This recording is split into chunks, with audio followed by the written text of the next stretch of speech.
Police.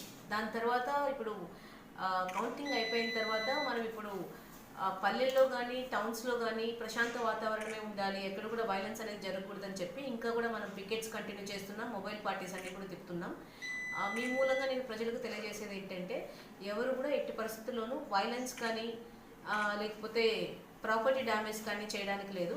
ఎవరైనా చేశారంటే వాళ్ళ మీద ఖచ్చితంగా కేసులు కట్టడం జరుగుతుంది. అలాగే వాళ్ళ మీద షీట్స్ కూడా ఓపెన్ చేయడం జరుగుతుంది. దీంట్లో అయితే మొహమాటమే లేదు